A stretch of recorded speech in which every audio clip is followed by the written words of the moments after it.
Good morning students. आज हम बेटा चैप्टर नंबर 3 तृतीय पाठः डिजि भारतम, डिजिटल भारत। आप सब भी डिजिटल हो रहे हो ना आजकल, ऑनलाइन पढ़ रहे हो, मोबाइल से पढ़ रहे हो, डिजिटल ज़माना है ना। वही चीज़ हम पढ़ने जा रहे हैं, ठीक है। मैंने आपको 2 चैप्टर कंप्लीट करवा दिए हैं। 2 चैप्टर में से मैंने आपको सेकंड चैप्टर के कुछ क्वेश्चन सेंड कर दिए थे होमवर्क में, कुछ बच रहे हैं, उनको मैं फिर कर दूंगी। आज हम थर्ड चैप्टर को रीड करने जा रहे हैं, ओके।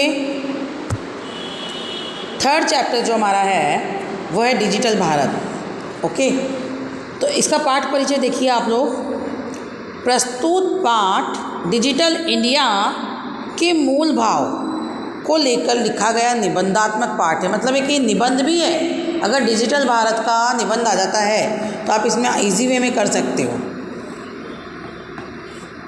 इसमें वैज्ञानिक प्रगति के उन आयामों को छुआ गया है जिनमें हम एक क्लिक द्वारा बहुत कुछ कर सकते हैं।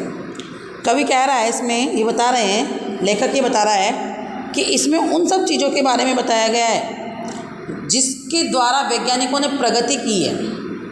वे वैज्ञानिकों ने प्रगति करके जो सर्च किया ना, जो निकाला है, ऐसे आयाम छुए कि जिसमें हम मतलब ऐसा ऐसा चीज़ें दिए कि जिससे हम एक बटन दबाते ही सब कुछ कार्य को कर सकते हैं, बहुत कुछ कर सकते हैं। आज इंटरनेट ने हमारे जीवन को कितना सरल बना दिया, बनाया ना। पर हम इंटरनेट का मिसयूज़ भी करते हैं, है ना। नेट नहीं हो तो हम पागल से हो जाते हैं। क्यों बेटा? क्योंकि फ़ोन तो सबको चाहिए। हम भौगोलिक दृष्टि से एक दूसरे के अत्यंत निकट आ गए हैं, बहुत पास आ गए। पहले के ज़माने में क्या था, लेटर भेजे जाते थे, वो भी एक कबूतर के द्वारा, फिर पोस्ट होने लगे, पोस्ट ऑफिस से पोस्टमैन जाके देके आता था।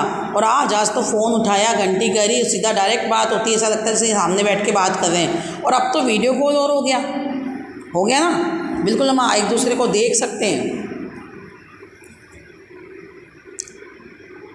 इसके द्वारा जीवन के प्रत्येक क्रियाकलाप सुविधाजनक हो गए, यानी कि सब प्रत्येक कोई भी कार्य हो उसमें हमें सुविधा हो गई। ऐसे ही भावों को यहाँ सरल संस्कृत में व्यक्त किया गया है। इस चीज़ को इसमें बताया गया है। देखो क्या बताया है। अद्य संपूर्ण विश्वे डिजिटल इंडिया इत्यस्य चर्चा श्रूयते। अद्य यानी आज संपूर्ण विश्वे, पूरे विश्व में डिजिटल इंडिया इत्यस्य चर्चा श्रूयते, डिजिटल इंडिया इसकी चर्चा सुनी जा रही है। अस्य पदस्य क भाव इति मनसि जिज्ञासा उत्पद्यते। अस्य यानी इस पद में, ठीक है, इस पद में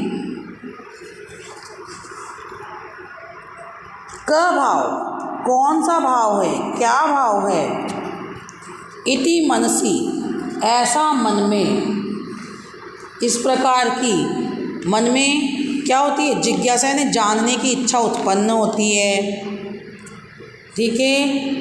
काल परिवर्तनेन सह मानवस्य आवश्यकता अपि परिवर्तते। काल परिवर्तनेन, समय परिवर्तन के साथ साथ, ठीक है, मानवस्य आवश्यकता अपि परिवर्तते।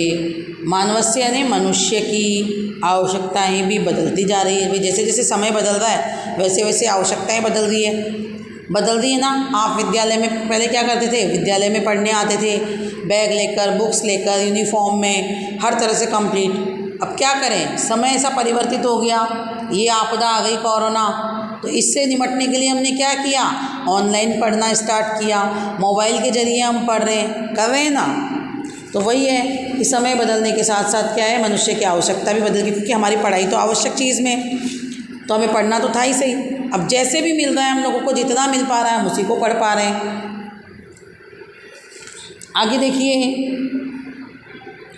प्राचीन काले ज्ञानस्य आदान प्रदानम मौखिकम आसीत्। प्राचीन काल में विद्या का आदान प्रदान मौखिक था। कैसे था मौखिक बेटा? पहले कोई बुक्स नहीं होती थी प्राचीन काल में। रामायण महाभारत के ज़माने में कोई किताबें नहीं होती थी उस समय पढ़ने के लिए छात्र छात्राओं को। उस समय जो शिष्य होते थे वो अपने गुरु के आश्रम में जाकर के निवास करते थे और वो अपने गुरु का सारा कार्य भी करते थे और गुरु उन्हें मौखिक रूप से मुख से ही विद्या प्रदान करता था। उन्हें जो भी सिखाता था वो मुख से देता था। विद्या च श्रुति परंपराया गृह्यते स्म, और विद्या श्रुति परंपरा के माध्यम से ग्रहण की जाती थी। अर्थात विद्या जैसे गुरु जो भी ज्ञान बांटता था, ज्ञान देता था, उसको सिर्फ स्टूडेंट क्या करता था बेटा? शिष्य सिर्फ सुनकर के ग्रहण करता था। कोई लिखने का कोई प्रावधान नहीं था, कोई बुक नहीं थी, कोई पढ़ने का प्रावधान नहीं था। ओके, अर्थात सुन करके ही विद्या ग्रहण की जाती थी।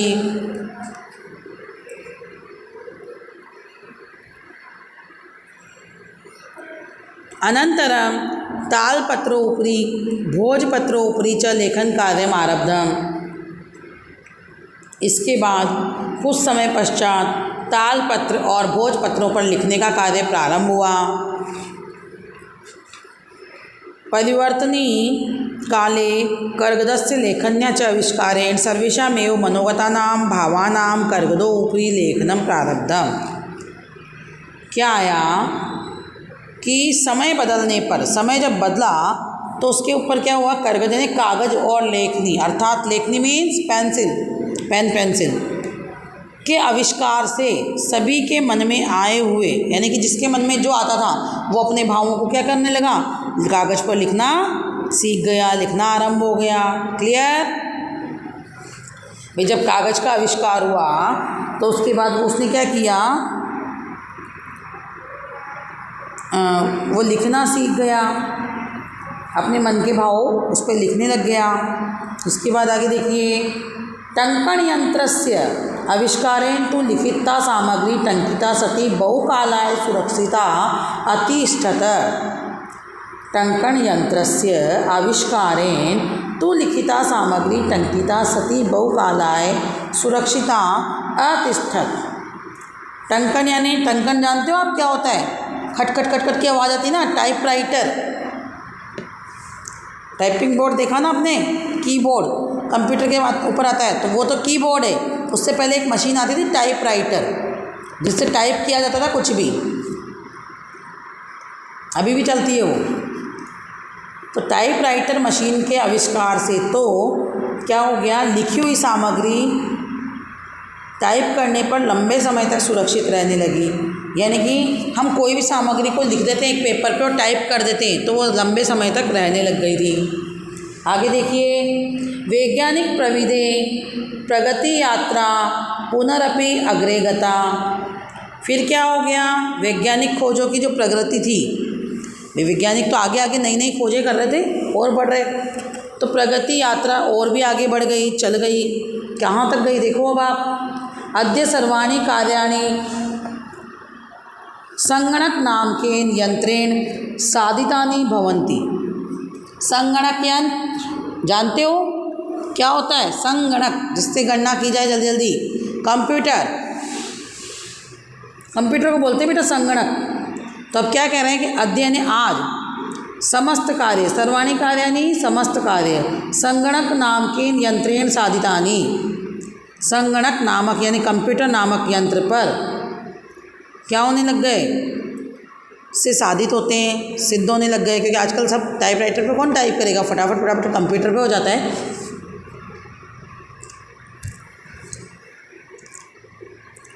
आगे देखो, समाचार पत्राणि पुस्तकानि च कंप्यूटर माध्यमेन पठ्यन्ते लिख्यन्ते च। समाचार पत्र और पुस्तकें कंप्यूटर के माध्यम से लिखी और पढ़ी जाने लग गई जाती है। कर्गदो उद्योगे वृक्षाणाम उपयोगेन वृक्षा कर्त्यन्ते स्म। कागज़ के उपयोग के लिए, कागज़ बनाने के उद्योग के लिए वृक्षों का उपयोग होने से वे वृक्ष क्या करने लगे? कर्तन यानी काटे जाने लग गए। क्योंकि कागज़ काहे से बनता है? वृक्ष से बनता है। तो जब कागज़ का उपयोग होने लगा तो क्या किया? वृक्षों को काटना शुरू हो गया। परम संगणकस्य अधिकाधिक प्रयोगेन वृक्षाणाम कर्तने न्यूनता भविष्यति इति विश्वास है। लेकिन जब कंप्यूटर का प्रयोग होने लगा तो कंप्यूटर के प्रयोग से क्या हुआ? अधिक से अधिक जब इसका प्रयोग हो रहा है तो वृक्षों का काटना कम हो गया, क्योंकि कागज़ यूज़ में नहीं आ रहे हैं। कंप्यूटर पे काफ़ी डाटा हम संभाल के रख सकते हैं और लंबे समय तक रख सकते हैं। ऐसा इति विश्वास है, ऐसा विश्वास है। अनेन पर्यावरण सुरक्षाया दिशि महान उपकरो भविष्यति।